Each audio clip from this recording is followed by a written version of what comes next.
Evolución microbiana y sistemática. La formación de la Tierra ocurrió hace 4.500 millones de años, en donde existía una atmósfera totalmente anóxica. Más o menos hace 3.000 millones de años había empezado a ser la presencia de microorganismos fotosintéticos anoxigénicos. Uno de los hitos de la evolución es la diversificación hacia cianobacterias y la iniciación de la oxigenación del planeta. Esto sucede hace más o menos 2.500 millones de años.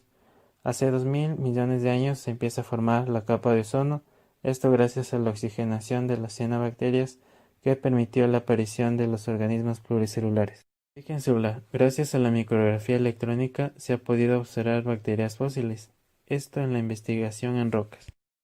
Las fuentes hidrotermales comprenden los diferentes niveles de formación de rocas que permitieron estudiar los compartimentos biológicos donde se encuentran vestigios ancestrales de bacterias de microorganismos. Desde la formación de microorganismos. En la etapa química prebiótica existían bloques estructurales biológicos que se encontraban flotando en el agua, como aminoácidos, nucleósidos y azúcares. De la vida precelular aparece el mundo del RNA. Este marcó el origen de la vida. Este estaba caracterizado por un RNA catalítico autorreplicativo.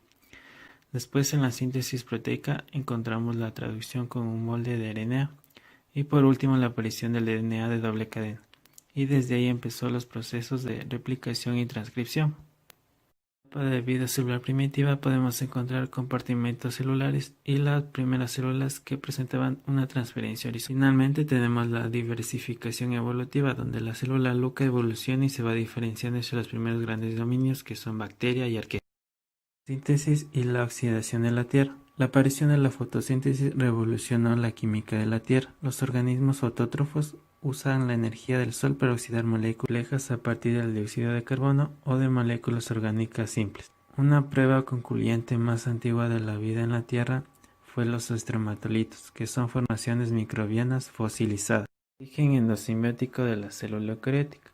En bacteria había antepasados de cloroplastos y mitocondrios. Luego estos seres unicelulares deciden ingresar en otra célula para formar los diferentes orgánulos, esto en eucaria. En arquea evoluciona hasta tener un núcleo formado de lo que era una célula sin núcleo.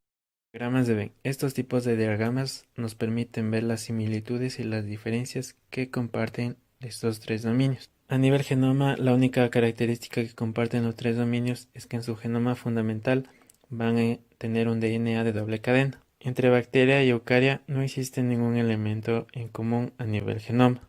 Algunas características entre arquea y bacteria van a estar el cromosoma circular o lineal, cromosoma único o varios cromosomas, los intrones son escasos y enzimas de restricción.